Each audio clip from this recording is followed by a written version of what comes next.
Assalamualaikum para pecinta manhwa, langsung saja Mimin akan melanjutkan cerita sang Raja Tentara Bayaran yang pastinya sudah kalian nantikan.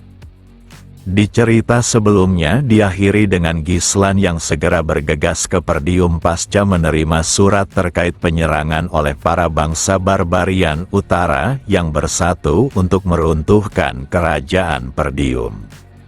Beralih ke Benteng Utara di mana perang hebat sedang berlangsung. Di sana para bangsa Barbarian mulai menaiki benteng untuk menembus benteng tersebut, dan jika berhasil maka mereka menganggap Perdium akan jatuh. Zalter sang Lord Perdium serta para pengikut berjuang keras untuk menghentikan hal tersebut karena mereka mengetahui membiarkan orang-orang barbar itu masuk akan sangat berbahaya. Apapun yang terjadi mereka harus berjuang meski harus mengorbankan hidup sebab banyak rakyat di balik benteng yang menggantungkan kehidupannya. Lord Zalter berteriak dengan penuh semangat agar para prajuritnya mengurangi jumlah musuh semaksimal mungkin dan jangan pernah takut sebab musuh hanyalah orang-orang sawah yang terbuat dari darah serta daging yang bisa terluka dan mati. Akan tetapi mengatasi para bangsa Barbarian tidaklah mudah, sebab mereka bahkan terus menyerang tanpa istirahat meski telah dipukul mundur secara perlahan-lahan. Di sisi lain kultus sang pemimpin bangsa Barbarian tertawa karena dapat melihat bahwa para serigala yang bersembunyi di balik benteng akhirnya kehabisan tenaga dan seperti ucapan kekaisaran maka Perdium akan jatuh setelah 3 serangan lagi.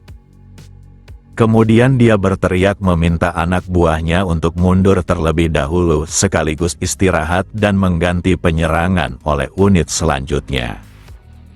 Para prajuritnya yang mendengar merasa tidak puas karena mereka baru saja memulai serangan dan kenapa harus mundur.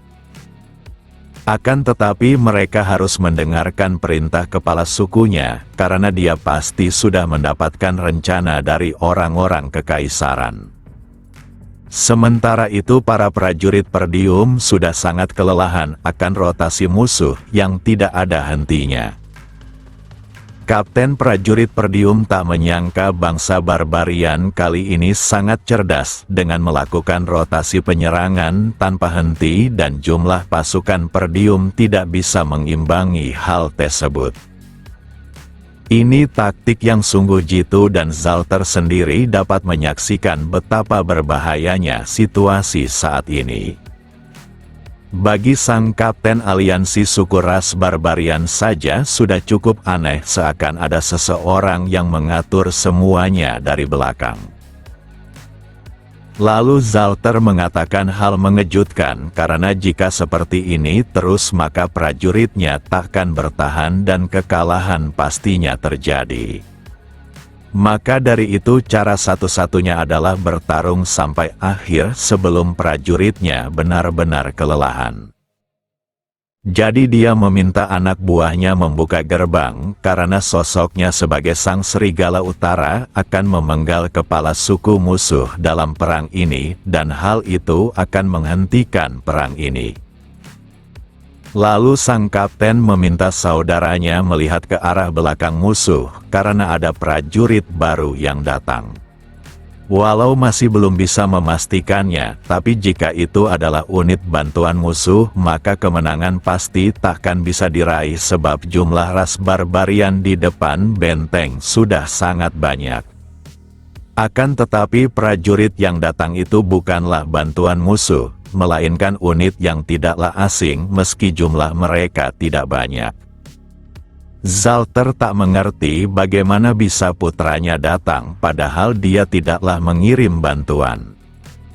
Sementara itu Gislan yang dipenuhi amarah membawa senjata yang besar menunjukkan betapa dia ingin menghancurkan musuhnya dengan cepat sekaligus memberikan kerusakan yang parah. Baik Belinda dan Lukas awalnya sulit percaya bahwa para Barbarian yang keras kepala ternyata bisa bersatu dengan membentuk aliansi.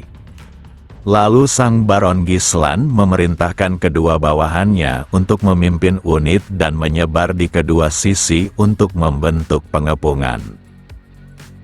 Sementara dia akan terus menerjang masuk ke depan karena semua musuh akan dihabisi sekarang juga tanpa mengampuninya.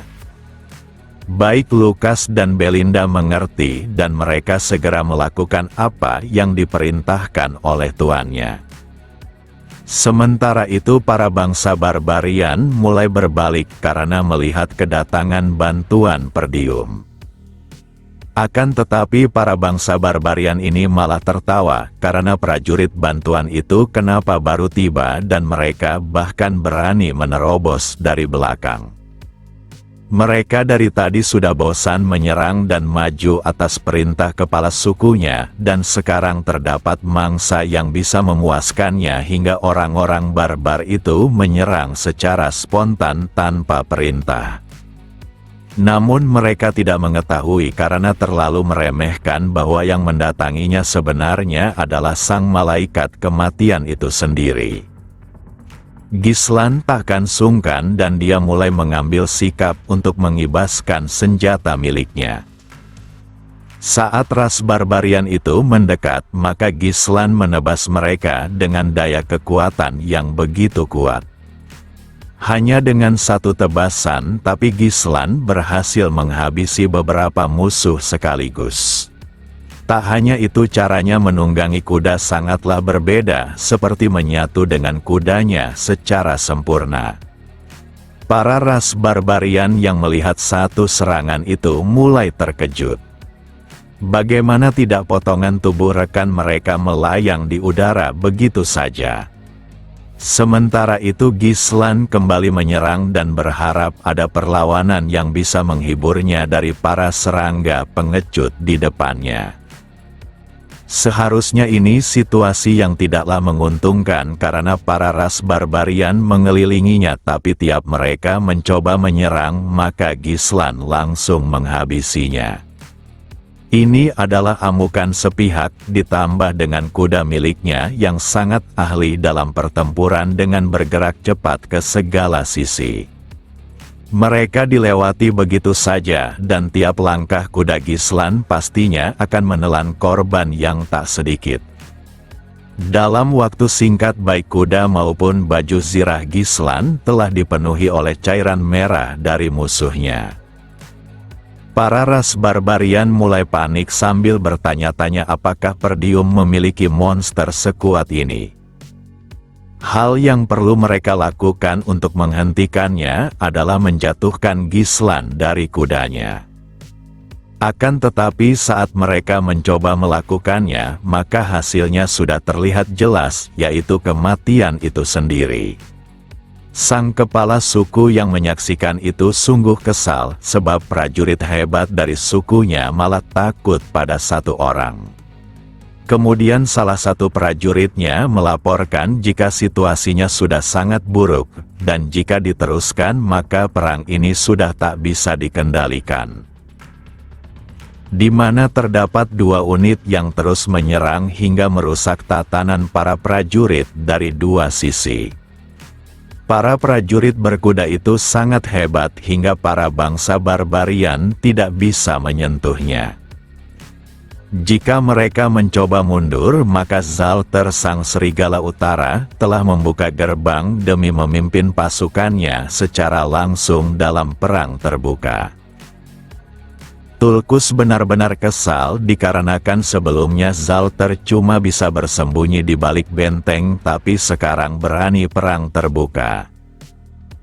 Meski ini cukup sulit, tapi Tulkus sang kepala suku ras barbarian berteriak jika ini bukanlah masalah sebab jumlah mereka masih jauh lebih unggul. Maka dari itu dia memerintahkan prajuritnya yang perkasa tidak takut, tapi orang-orang sudah dipenuhi keringat dan dingin. Walau para ras barbarian memiliki otot yang kelas sekaligus tubuh yang besar dan menakutkan, tapi mereka seakan melihat sang iblis. Di antara mereka terdapat sebuah legenda tentang adanya seorang iblis berlumuran darah yang mencuri jiwa semua orang dalam perang. Dengan intensitas yang disaksikannya, maka mereka menyebut Gislan Raja Iblis Merah. Tulkus yang melihat penampilan itu sempat merasa terkejut dan goyah. Akan tetapi dia adalah seorang pemimpin dan perang ini takkan mungkin gagal oleh satu orang. Maka dari itu dia menyebut dirinya sungguh beruntung sebab bertemu dengan orang kuat dari utara dan dia sungguh tak mengetahuinya. Maka dari itu dirinya sang kepala suku ras barbarian akan memenggal iblis dan mengakhiri perang ini. Namun Gislan cuma memandang rendah ketua suku barbarian ini dan kudanya juga seakan melakukan hal yang sama. Yang benar saja kuda milik Gislan malah menyerang kuda yang ditunggangi oleh sang kepala suku ras barbarian. Saat momen itu terjadi maka Tulkus meninggalkan kuda yang ditungganginya dengan melompat secara langsung dengan kedua kapak di tangannya. Kali ini Gislan akan mengakhiri dominasi para ras barbarian di wilayah utara yang sudah merugikan banyak orang. Dalam serangan itu kuda milik Gislan segera beraksi untuk menghindari musuh dan Gislan juga bersiap mengambil posisi tempur yang baik. Adu kedua senjata mereka pun terjadi di udara dengan Gislan menangkisnya.